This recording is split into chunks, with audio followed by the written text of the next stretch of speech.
الحمد لله وكفى وسلام على عباده الذين اصطفى. أما بعد، أعوذ بالله من الشيطان الرجيم. بسم الله الرحمن الرحيم. إن الذين كفروا سواء عليهم أأنذرتهم أم لم تنذرهم لا يؤمنون. ختم الله على قلوبهم وعلى سمعهم وعلى أبصارهم غشاوة ولهم عذاب عظيم. صدق الله العظيم. رب اشرح لي صدري ويسر لي أمري واحلل عقدة من لساني يفقهوا قولي. اللهم صل على سيدنا مولانا محمد وعلى آل سيدنا مولانا محمد وبارك وسلم.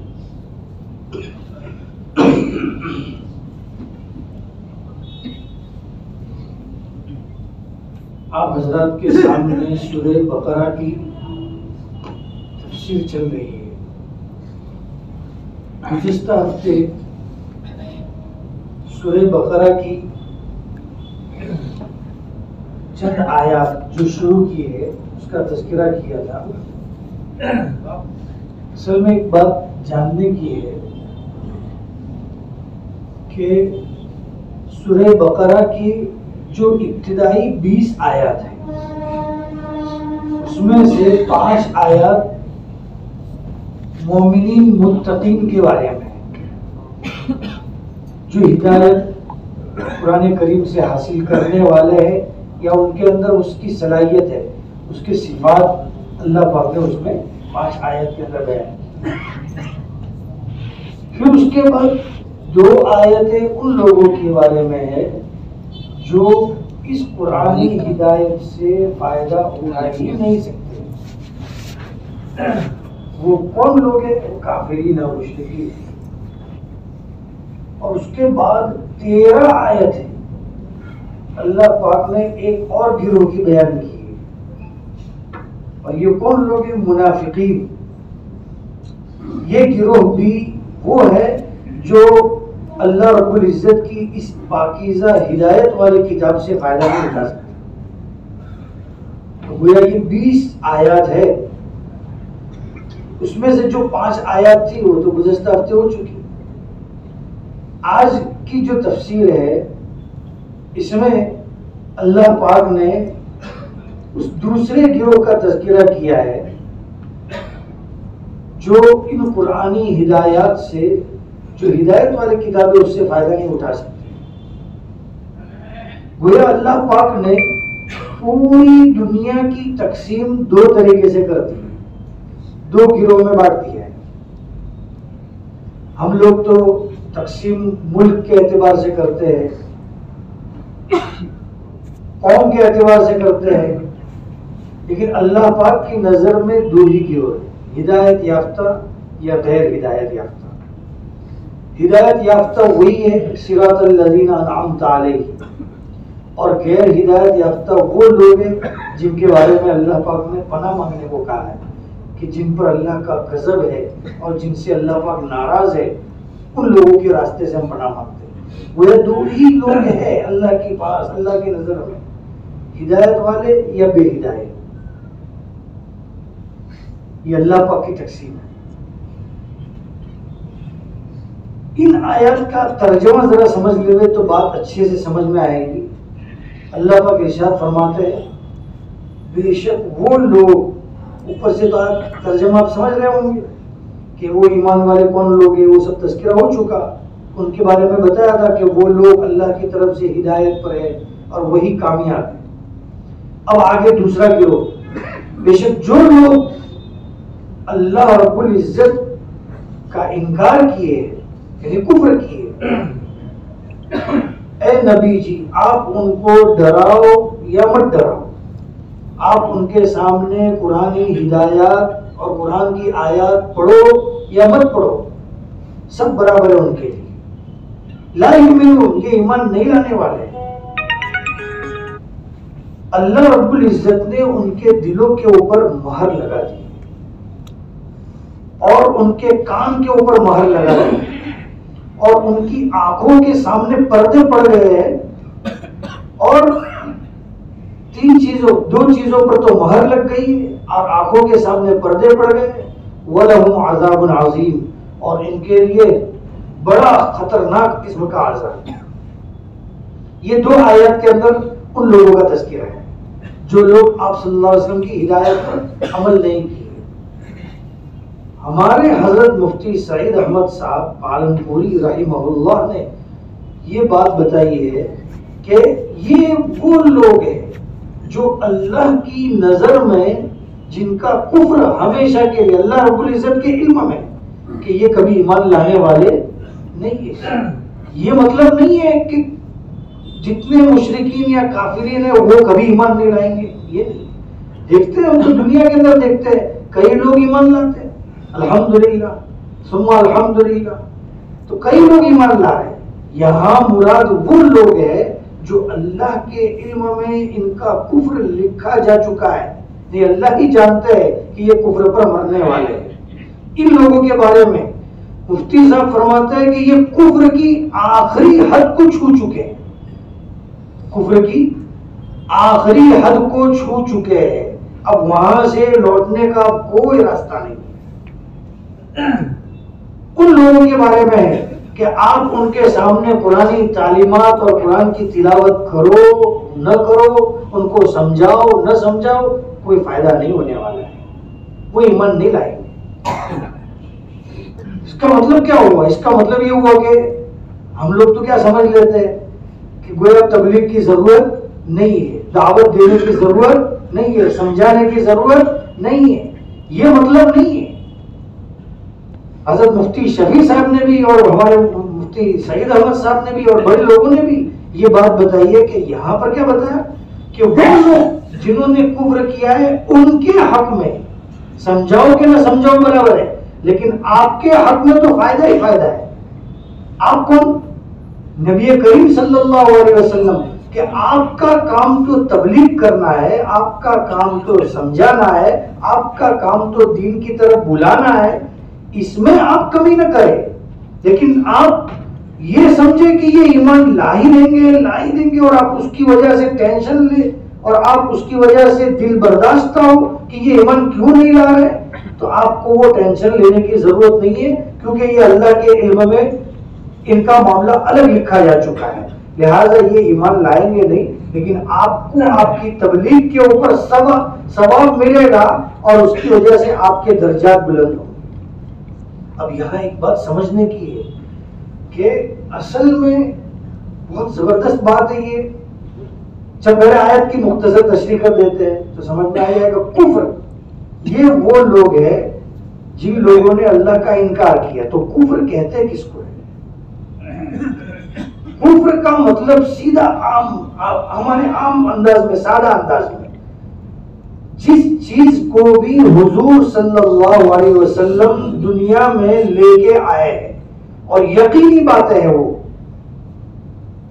ان چیزوں کا انکار کر دینا، یہ ہے کفر. اس کو نہ ماننا، اس کو کہتا ہے کفر.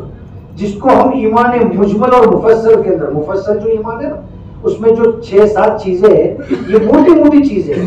ان چیزوں میں سے کسی ایک کا بھی انکار کر دے، کسی ایک کو بھی نہیں مانا، تو آدمی ایمان سے نکل جاتا ہے. کفر کا مطلب ہی ہے انکار کرنا، تو وہ انکار کرنے والوں میں داخل ہو جاتا ہے. لہذا یہ کفر کا مطلب یہ ہوا. اب آپ یہ دیکھیے اللہ پاک فرماتے ہیں انذرتہم ام لم تنذرہم، آپ ان کو ڈرائے کہ نہیں ڈرائے. انذار کا لفظ عربی کے اندر بولتے ہیں ڈرانا، لیکن ڈرانا کیسے؟ شفقت کے ساتھ، محبت کے ساتھ. جیسے ایک باپ اپنے بیٹے کو کوئی خطرناک چیز سے کیسے ڈراتا ہے، جس کے دل کے اندر بیٹے کی شفقت اور محبت ہوتی ہے، تو وہ کیسے ڈراتا ہے. آپ صلی اللہ علیہ وسلم کا ڈرانا ویسا ہی تھا. ورنہ چور ڈاکو لوگ بھی ڈراتے ہیں لیکن ان کو منذر نہیں کہتے. عربی کے اندر منذر ڈرانا انبیاء کے لیے کہا گیا ہے، یعنی انبیاء کے ڈرانے کے اندر شفقت اور محبت ہوتی ہے. آپ ان کو شفقت کے ساتھ سمجھائے یا نہ سمجھائے، اس آیت کا مطلب بتا رہا ہوں، آپ ان کو شفقت کے ساتھ سمجھائے یا نہ سمجھائے برابر ہے ان کے حق میں، یہ ایمان لانے والے. یہاں ایک بات اور کہ ان کی 2 سزاؤں کا تذکرہ ہوا، ایک دنیا کی اور ایک آخرت کی. دنیا کی سزا کیا ہے کہ توفیق سلب ہو گئی، حق بات قبول کرنے کی صلاحیت ختم ہو گئی۔ میرے بھائیوں، یہ بہت بڑا وبال ہے، بہت بڑا وبال ہے دنیا کے اندر۔ اور ایک بات سمجھیے، کفر یہ انتہا ہے، آخری حد ہے، لیکن اس کی ابتدا گناہوں سے ہوتی ہے۔ آدمی جب گناہ کرتا ہے نا تو حدیث میں ہے نا کہ اس کے دل میں ایک سیاہ نقطہ لگ جاتا ہے، اور وہ نقطہ پہلی مرتبہ جب لگتا ہے تو اس کو دل کو بے چین کر دیتا ہے کہ تم نے گناہ کیا، تم نے غلط کیا ہے۔ لیکن جب وہ اس گناہ سے توبہ نہیں کرتا ہے، جمع رہتا ہے اس گناہ کے اوپر، ایک تو ہے کہ گناہ ہو جائے، دیکھو گناہ تو انسان سے ہی ہوگا، کسی اور سے نہیں ہونے والا۔ گناہ کے بعد توبہ کرنا اصل کمال ہے۔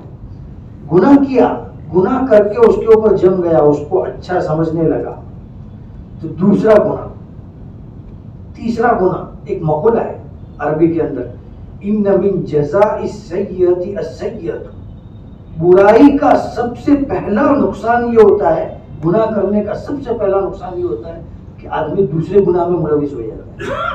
ایک گناہ دوسرے گناہ کو کھینچتا ہے، تو آدمی ایک گناہ کرتا ہے تو اس کی وجہ سے دوسرے گناہ میں، دوسرے سے تیسرے میں کرتے کرتے، حدیث شریف میں جو صحیح بتایا گیا ہے کہ اس کے دل کے اندر پورا دل جو ہے نا سیاہ ہو جاتا ہے۔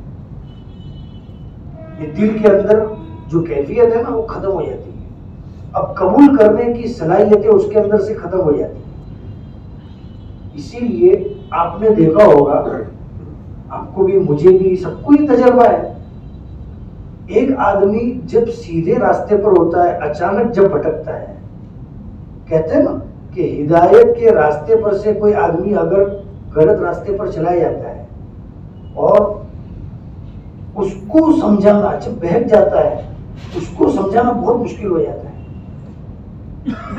کیونکہ یہ جو گمراہی ہے نا یہ بڑی خطرناک گمراہی لے کے آتی ہے، اور یہ گمراہی کے نتیجے کے اندر آدمی اپنی بات سے رجوع بھی نہیں کرتا ہے، توبہ بھی نہیں کرتا ہے، ہر ڈرنے پر جم جاتا ہے۔ آج کے دور میں، اب ذرا ان آیات کے پس منظر کے اندر آپ ذرا غور کیجئے، آج کے دور میں ایمان والا جس کو اتنے پیارے خدا ملے ہو، ہم سب کو کتنے اچھے پیارے خدا ملے ہو، اتنی اچھی عبادتیں ملی ہو، اتنے پیارے نبی ملے ہو، اتنی مشفق پیارے نبی ملے ہو، اور ان کی شفقت بھری تعلیمات ملی ہو، ان سب چیزوں کو ایک ایمان والا کیسے چھوڑ سکتا ہے؟ تصور ہو سکتا ہے اس کا؟ لیکن ایمان والے بندے اور بندیاں آج کے دور میں ہم دیکھ رہے ہیں، سن رہے ہیں، اور جب کوئی حالات کے اندر تبدیلی آتی ہے تو کئی لوگ نکل جاتے ہیں ایمان کے اندر سے، بڑی آسانی سے نکل جاتے ہیں۔ آپ نے سنے ہوں گے ایسے واقعات، ارتداد کے واقعات، ورنہ ایک ایمان والے کے دل میں تو نور ہوتا ہے، وہ نور تو نیکی کی طرف رغبت دلاتا ہے، بجائے اس کے یہ آدمی کفر کی طرف مائل ہو جاتا ہے اور مشرک اور کافر بن جاتا ہے۔ اللہ حفاظت فرمائے ہم سب کی، ہمارے بچوں کی، ہماری اولاد کی، ہمارے خاندان والوں کی، پوری امت مسلمہ کی، کہ یہ انتہائی خطرناک مرض ہے۔ اس کی وجہ کیا ہے؟ اس کی وجہ یہی ہے کہ وہ جو زنگ لگا ہے نا، اس زنگ لگنے کی وجہ سے بڑھتے بڑھتے بڑھتے بڑھتے بڑھتے یہ اتنا آگے پہنچ چکا ہے کہ کفر کی حد میں جا کے رک چکا ہے، اور بس تھوڑا سا انتظار ہے، حالات کچھ تبدیل ہوئے تو آدمی اچانک سے نکل جاتا ہے، اچانک سے نکل جاتا ہے۔ یہ ہماری چھوٹی پیاری بچیاں جو کالج اور اسکول کے اندر تعلیم حاصل کرتی ہیں، ان لوگوں کے جب ہم ارتداد کے اور کفر کے مشرکانہ واقعات کو اگر ہم سنتے ہیں تو اس کے پیچھے اگر دیکھا جائے تو اس کی ابتدا یہاں سے گناہ نے زنگ پیدا کیا ہے۔ اب یہ زنگ لگنے کی وجہ سے وہ گناہ بڑھتا رہتا ہے، دل کے اندر تاریکی آ جاتی ہے۔ اب آپ اندازہ لگاؤ، وہ بچی جو اپنے ماں باپ کی آغوش شفقت کے اندر تربیت پائی ہے، وہ جانتی ہے کہ میرے ماں باپ سب سے بڑے محسن ہیں، وہ یہ سمجھتی ہے بچی اور وہ بچہ کہ میرے ماں باپ میرے سب سے زیادہ نخرے برداشت کرنے والے لوگ ہیں، لیکن وہ ان سب کو بھی چھوڑنے پر راضی ہو جاتی ہے. کیا وجہ ہے؟ غور کرنے کی چیز ہے کہ گناہ کی نحوست کتنی خطرناک ہے. میرے بھائیوں، میں آپ کو یہ بتانا نہیں چاہتا ہوں کہ گناہ نہیں ہوں گے انسان سے. میں یہ کہنا چاہتا ہوں کہ ہم سب کو ضرورت کس چیز کی ہے؟ گناہ کے بعد استغفار اور توبہ کی. آپ صلی اللہ علیہ وسلم جیسی مشفق اچھی ذات، پیاری ذات، آپ کے بارے میں روایتوں میں آتا ہے کہ دن میں 70 مرتبہ استغفار فرماتے تھے. اور کیا کہتے تھے کہ میرے دل کے اندر کبھی کبھی پردہ پڑ جاتا ہے. حالانکہ کیا چیز کا پردہ؟ روایت میں لکھا ہے کہ پردے کا مطلب یہ کہ آپ کو جب اوپر کے مقامات دکھائے جاتے تھے تو آپ کو ایسا محسوس ہوتا تھا کہ میں تو بہت نیچے ہوا بھی اللہ کی ترقی کے درجات. اس لیے میرے بھائیوں، آج میں آپ کو اس مجلس کے اندر صرف اس آیت کی روشنی میں یہ کہنا چاہتا ہوں کہ جب ان کے سامنے جو یہ مشرکین تھے، پہلی مرتبہ جب آپ کی آیات آپ کی زبان اقدس سے پڑھی گئی تو ان لوگوں نے پہلے ہی سنتے ہی انکار کر دیا. اور یہ انکار نے دوسرے انکار کو جنم لیا کہ دوسری آیات یا دوسری شریعت کی باتیں جب آپ نے ان کے سامنے پیش کی تو انہوں نے قبول کرنا بند کر دیا. چلتے چلتے یہ غالی اور خطرناک قسم کے مشرک اور معاند بن گئے. یہی بن گئے ابو جہل، ابو لہب. یہ اس قسم کے لوگ جو تھے وہ یہی تھے کہ ان الذین کفروا سواء علیہم انذرتہم ام لم تنذرہم لا یؤمنون. یہ ایمان نہیں لائیں گے. میرے بھائیوں، وہ کفر کی باتوں سے نکال کے نتیجے میں آپ کو ایک بات بتانا چاہتا ہوں کہ گناہ کی نحوست بھی رہی ہے. یہ کفر جس طریقے سے ایک بڑی بیماری کو جنم دے رہا ہے، اسی طریقے سے گناہ کی نحوست جو ہے نا وہ بھی آدمی کو برائی پر لے جاتی ہے اور بالآخر اس کے لیے بری چیز بری نہیں رہتی. کفر کتنی گندی چیز ہے، اس گندی چیز کو برا نہیں سمجھتا ہے. اس سے بڑا نقصان کیا ہو؟ اسی کو اللہ پاک نے دنیاوی سزا میں کیا بتایا؟ ان کے دل کے اوپر مہر لگ جاتی ہے، کان کے اوپر مہر لگ جاتی ہے. اب کوئی بھی بات وہ سنتے ہیں، کوئی بھی بات سنتے بھی ہے نا تو مہر کا مطلب کیا ہے؟ سیل. کوئی چیز سیل لگا دی جائے تو اندر کی چیز باہر نہیں آئے گی اور باہر کی چیز اندر نہیں آئے گی. اندر کفر بھرا ہوا ہے، اندر ظلمت ہے. اب یہ ظلمت آیات کو سننے کے باوجود نہیں نکل رہی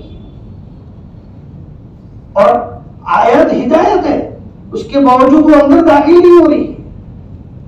تو یہ اللہ پاک نے بتایا کہ ان کے اوپر گویا سیل لگ چکا ہے. اور یہ سیل لگنے کی وجہ کیا ہے؟ ان کے کرتوت کہ پہلے انکار کیا اور گناہ میں لگے رہے اور یہ آخر میں نتیجہ یہاں تک پہنچا. تو یہ تو سزا دنیا کے اندر کیا ملی کہ دل کے اوپر مہر لگ گئی. اور اخروی سزا کیا ہے؟ وَلَهُمْ عَذَابٌ عَظِيمٌ. ان کے لیے آخرت میں دردناک عذاب. آخرت کے عذاب کو تو کوئی شمار ہی نہیں کر سکتا کہ نعمتیں کیا ہوگی اور عذاب کیسے ہوں گے، اس کو کوئی تصور نہیں کر سکتا. اس لیے بہت بچنے کی ضرورت ہے.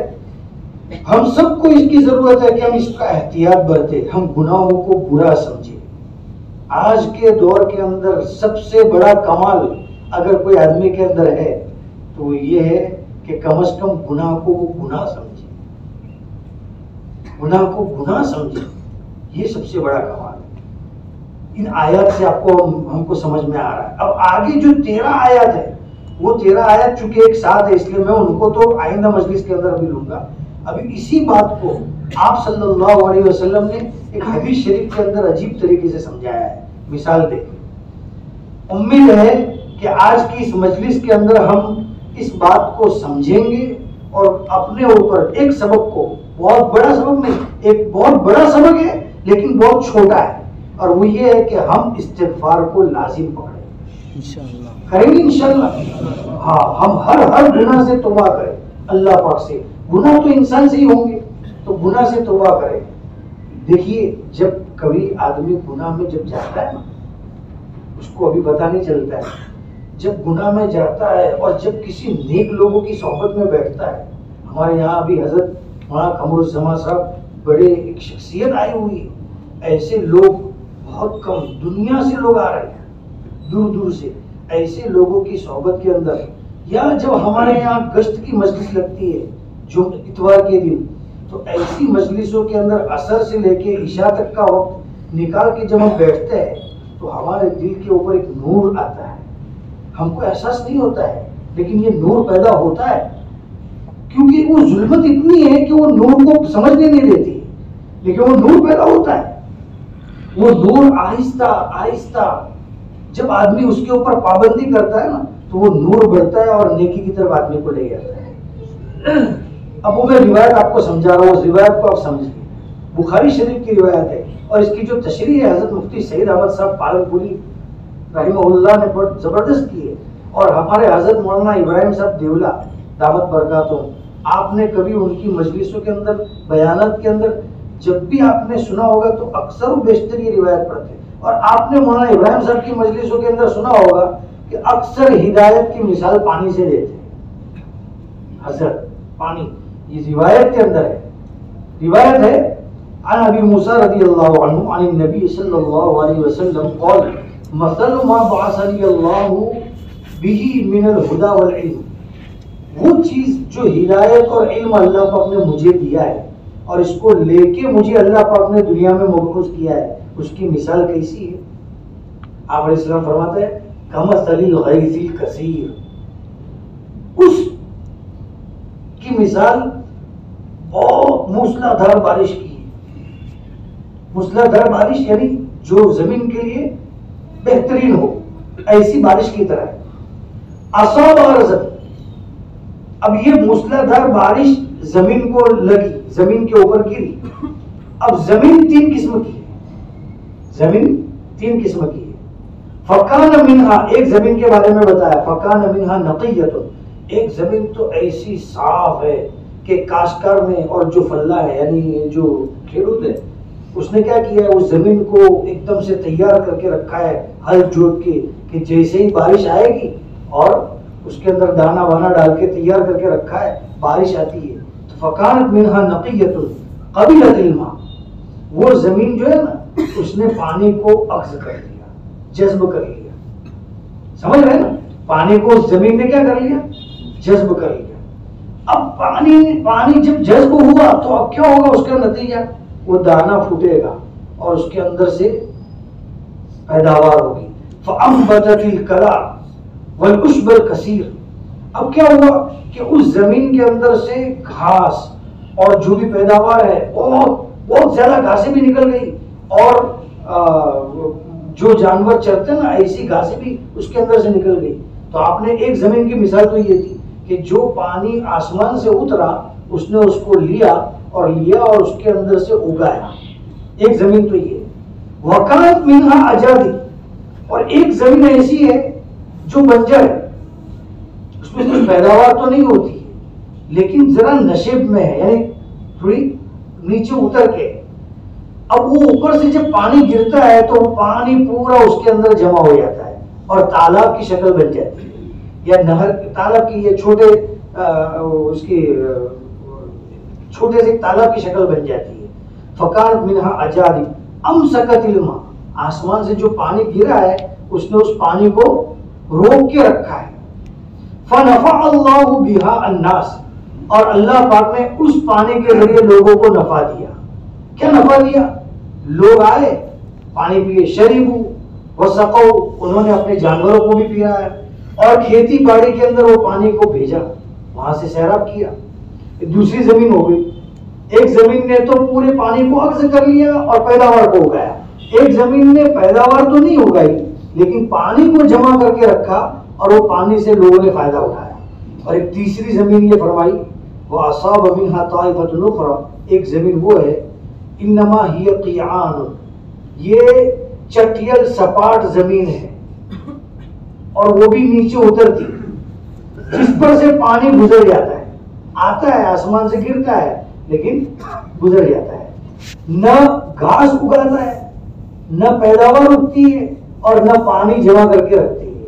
اس زمین پر بارش ہونے کے بعد دیکھو نہ کچھ نتیجہ نکلے گا، نہ پانی جمع ملے گا نہ پیداوار ہوگی. یہ تین زمینوں کا آپ نے تذکرہ فرمایا، لا تمسکوا ماء ولا کلاء. پھر آپ علیہ السلام نے ارشاد فرمایا فذالک مثل من فقہ فی دین اللہ، یہ مثال ہے ان لوگوں کی. اب زمین کتنی ہوگی سمجھ رہے ہیں نا؟ 3.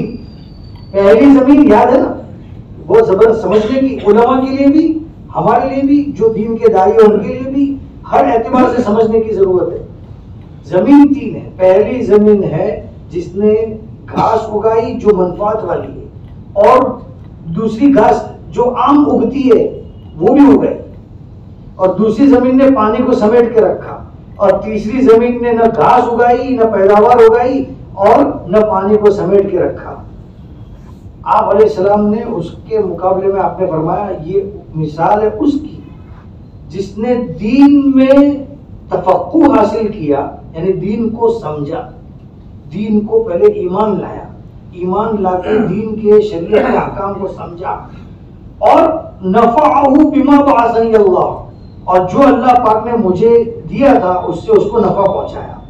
اس نے اس کو سیکھا، تعلم وعلم، اس نے خود بھی اس کو سیکھا اور دوسروں کو بھی سکھایا، خود بھی اس پر عمل کیا اور اپنے گھر والوں کو، اپنے دوستوں کو، اپنے عزیز اور اقارب کو سمجھایا تاکہ لوگوں کے اندر بھی دینداری زندہ ہو. تو آپ نے فرمایا یہ پہلے لوگ ہیں. اور مثال ہے ان لوگوں کی جس نے میری ان سب باتوں کو سنا لیکن کان ہی نہیں دھرا. لم یرفع بذلک رأسا، کان ہی نہیں دھرا. ولم یقبل ھدی اللہ، اور اللہ نے جو ہدایت کی باتیں بھیجی تھی اس کو قبول بھی نہیں کیا. الذی ارسلت بہ، جس کو میں لے کے آیا. اب پھر سے سمجھے، زمین 3، مثال 2 آدمیوں کی. سمجھ میں نہیں آنے والی بات ہے. مفتی صاحب بڑے زبردست آدمی تھے ہمارے، مفتی سعید احمد صاحب بڑے زبردست آدمی تھے کہ آدمی 2 بتائے. ایک وہ جو ایمان لائے، دین کی بات کو سیکھے، سمجھے اور دوسروں کو سمجھا دے.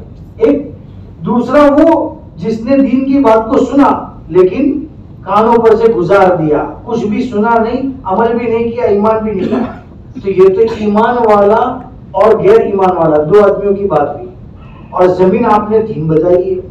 تو مثال اور ممثل لہو میں مطابقت نہیں ہے، دونوں کے درمیان میں جوڑ نہیں ہے. مفتی صاحب نے اس کی تشریح بڑی زبردست کی ہے کہ اصل میں پہلی زمین جو ہے اس میں 2 پیداواریں ہوئی.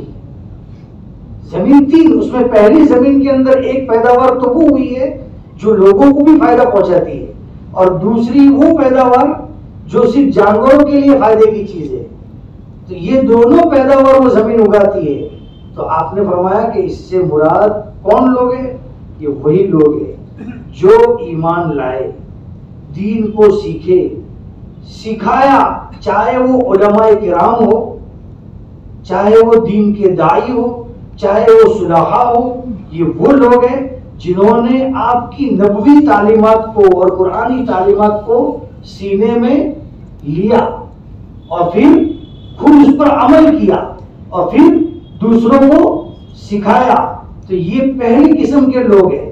اور دوسری قسم زمین کی نہیں، جو پیداوار کے اندر ایک تو مفید گھاس اگائی اور دوسری غیر مفید گھاس اگائی ہے. تو دوسری غیر مفید گھاس اگانے والے یہ کون لوگ ہیں؟ یہ وہ لوگ ہیں جو علماء تو بنے یا دین کے داعی تو بنے، خود تو عمل کیا لیکن دوسروں تک نہیں پہنچایا. اس کو آپ نے فرمایا کہ یہ بہت لوگ ہیں، ایسے بہت لوگ ہیں. العشب الکثیر، یہ یعنی جیسے یہ گھاس بہت زیادہ اگتی ہے ایسے یہ لوگ بہت ہیں. لیکن یہ کب تک؟ ان کے لیے تو فائدہ ہے کہ دنیا میں جب تک رہے ان کے نیک اعمال لکھے گئے، لیکن جیسے ہی دنیا سے گئے تو ان کا نام اعمال کا حساب بند کر دیا گیا.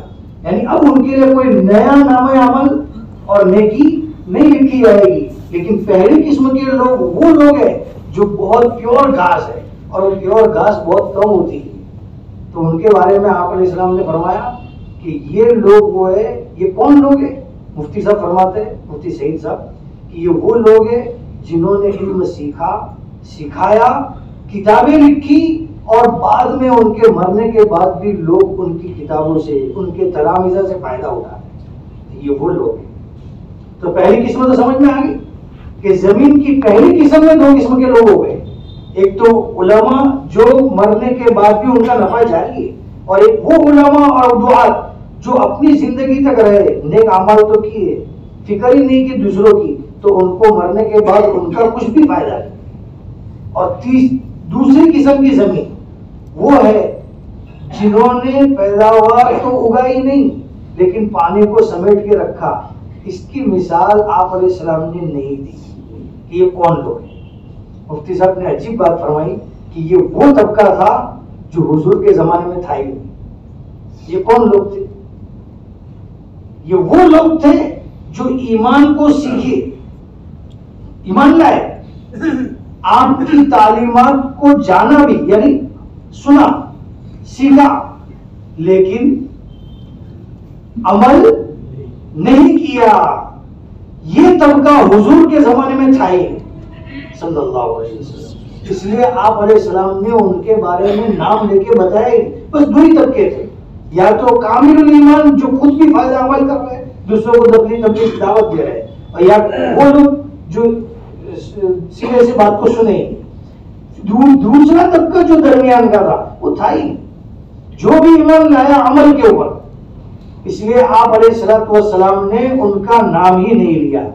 گویا ان کو اگرچہ ان کی ذات سے، اگرچہ جیسے فرض کر لو میں ایک عالم ہوں، میں نے ایمان سیکھا، علم جانا، لوگوں کو تو سکھایا لیکن خود عمل نہیں کیا، تو وہی زمین کی طرح ہو گیا کہ وہ زمین نے پانی کو سمیٹ کے تو رکھا، دوسروں کو فائدہ ہوا لیکن اس زمین کا کیا فائدہ ہوا؟ اس کا تو کچھ بھی فائدہ نہیں۔ تو آپ علیہ السلام نے اس زمین کی تشریح کر کے بتائی ہے اور اس کا نام نہیں لیا ہے۔ مفتی صاحب نے فرمایا کہ اس کی وجہ یہ ہے کہ حضور کے زمانے میں یہ تھے نہیں، تو کہ بعد میں تو آنے والے تھے، ہم لوگ تو ہے ہی ایسے لوگ، اللہ حفاظت فرمائے، اللہ نیک اعمال کی توفیق دے، تو یہ طبقہ بعد میں تو آنے والا تھا، پھر کیوں نہیں بتایا آپ نے؟ اس لیے نہیں بتایا کہ ان کی مثال دینے کے لائق نہیں ہے، ان کی مثال کہ تمہارا نام کسی شمار میں نہیں آتا ہے۔ اب تم خود سوچ لو، تم پہلے گروہ میں ہو کہ دوسرے گروہ میں؟ سمجھ گئے نا؟ تم دوسرے گروہ میں ہو کہ پہلے گروہ میں ہو کہ دوسرے گروہ میں؟ دوسرے گروہ سے مراد جو مشرکین اور کافر لوگ ہیں ان کے ساتھ ہو، تمہارا عمل تو یہ دکھا رہا ہے کہ تم ان کے ساتھ ہو، اور تم ایک طرف دیکھنے جاؤ تو پہلے گروہ کے ساتھ ہو، اس لیے آپ نے ان کا نام ہی نہیں لیا۔ اور تیسری زمین کے بارے میں تو بتائی گئے کہ اس نے نہ پیداوار اگائی نہ کچھ ہوا۔ یہ وہ لوگ ہیں جنہوں نے آپ کی تعلیمات کو سیکھا، سنا ہی نہیں سرے سے، اور انہوں نے اپنے کان سے ایسے گزار دیا جیسے کچھ سنا ہی نہیں۔ جیسے اس زمین کے اوپر جب بارش برستی ہے اور بارش میں کچھ بھی نہیں اگاوے، کچھ بھی پیداوار نہ ہو، نہ پانی کو جمع کرے، ایسے ان لوگوں کی مثال ہے۔ اب آپ بتائیے کہ یہ زمین کا نقصان ہے کہ نہیں، نہ زمین کا قصور ہے کہ نہیں کہ اس نے نہ پیداوار کو اگایا نہ پانی کو جمع کیا۔ اسی طریقے سے یہ مشرکین آپ صلی اللہ علیہ وسلم کی ہدایت کی باتوں کو نہ سنا، نہ اس پر ایمان لائے اور نہ عمل کیا، اس لیے ان لوگوں کے اوپر اللہ رب العزت نے مہر لگا دی اور یہ سیل لگ گیا ہے، اور یہ سیل ان کے کرتوت کی وجہ سے لگا ہے، اللہ رب العزت نے نہیں لگایا تھا۔ پہلے تو ان کو بھی ہدایت کی باتیں سننے کے لیے دی، لیکن جب انہوں نے سنا ہی نہیں تو اس کا نتیجہ یہ ہے کہ آہستہ آہستہ دل کے اوپر زنگ لگ گیا۔ تو اس لیے میرے بھائیوں، آج کے سبق کے اندر ہم کو دو باتیں ماننے کو ملی۔ ایک تو یہ کہ ہم اپنے گناہوں سے مکمل استغفار کریں، روزانہ اس کا اہتمام کریں۔ آپ کو ایک چھوٹا سا عمل بتاتا ہوں، ایک چھوٹا سا عمل، جیسے ہم نے پہلے سبحان اللہ کا عمل سیکھا، ہر فرض نماز کے بعد اب دل سے 3 مرتبہ خالی کہتے ہوئے استغفر اللہ۔ ہر فرض نماز کے بعد دعائیں قبول ہوئی، ہر فرض نماز کے بعد دل سے کہے استغفر اللہ، انشاءاللہ یہ نور پیدا کرے گا۔ اور جو گناہوں کی ظلمت ہے نا، گناہ سے نکلنے کے بعد جب آدمی نیکی کے راستے پر آتا ہے نا، جب اس پچھلی زندگی کو دیکھتا ہے نا، اس وقت اس کو پتا چلتا ہے کہ میں کتنے خطرناک بیماری میں مبتلا ہوں۔ یہ بیماری کا احساس ہو جانا یہ بھی بہت بڑا کمال، اللہ ہم سب کو توفیق عطا فرمائے۔ تو ایک چیز یہ ہے کہ ہر فرض نماز کے بعد 3 مرتبہ استغفار پڑھ لے، روزانہ پابندی کرے اس کی انشاءاللہ، کریں گے انشاءاللہ۔ اور دوسری چیز، ہم اپنی ذات سے اپنے آپ کو اعمال پر لاوے اور دوسروں کے لیے داعی بنے، دوسروں کو اپنے گھروں میں، اپنے بچوں کو، اپنے دوستوں کو کوئی بھی نیک تعلیمات کو سکھانے والے بنے، کریں گے انشاءاللہ۔ یہ دو سبق آج کے سبق کے اندر ہم کو ملے، انشاءاللہ ہدایت ہمارے لیے پوری رہے گی۔ اللہ ہم سب کو عمل کی توفیق عطا فرمائے۔ آگے کی جو 13 آیات ہے منافقین کی ہے، چونکہ بات ربط ٹوٹ جاتا ہے اس لیے میں نے اس کو آئندہ مجلس کے اندر رکھا۔ اللہ ہم کو عمل کی توفیق عطا فرمائے۔ اللہ لا الہ الا هو الحي القيوم اللهم نور السماوات والارض اللهم صل على سيدنا مولانا محمد وعلى ال سيدنا مولانا محمد وبارك وسلم۔ اے اللہ گنہگار ہے، خطا کار ہے، اے اللہ ہم سب کے چھوٹے بڑے تمام گناہوں کو معاف فرما، اپنی مرضیات پر چلا، نہ مرضیات سے ہماری حفاظت فرما۔ اے اللہ اس کتاب ہدایت سے ہم سب کو مکمل ہدایت نصیب فرما، ہمارے مقدر کی ہدایت ہم سب کو عطا فرما۔ اے اللہ پوری دنیا کے اندر دین کا بول بالا فرما، پوری دنیا کے اندر دین کا بول بالا فرما۔ اے اللہ ہمارے اس ملک کے حالات کو درست فرما، ہمارے پریشانیوں کو ختم فرما۔ اے اللہ مسلمانوں کی جان کی، مال کی، عزت کی، آبرو کی اے اللہ پوری حفاظت فرما۔ اے اللہ اپنا تعلق نصیب فرما، اپنی معیت نصیب فرما، اپنی معرفت نصیب فرما۔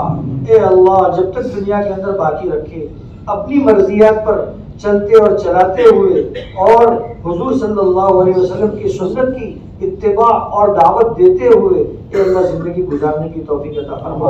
ہماری نسلوں کے اندر علماء ربانی پیدا فرما، دین کے داعی پیدا فرما، ہماری اس مسجد کو قبول فرما۔ اے اللہ مسجد کے اطراف کی بستی کو قبول فرما۔ اے اللہ ہدایت کو ہم سب کے لیے مقدر فرما۔ اے اللہ ہم سب کی بڑی ضرورت ہدایت ہے، اللہ ہم سب کے لیے مقدر فرما، ہماری تمام ضروریات کو پورا فرما، حاضرین مجلس کی تمام ضروریات کو پورا فرما۔ اے اللہ جو لوگ بیمار ہیں ان کو شفا ہے کاملہ عاجلہ مستمرہ دائمہ نصیب فرما، پریشان حال لوگوں کی پریشانیوں کو دور فرما، بعض اپنے فضل و کرم سے ہماری دعاؤں کو قبول فرما۔ ربنا تقبل منا انک انت السمیع العلیم وتب علینا یا مولانا انک انت التواب الرحیم۔ وصلی اللہ تعالی علی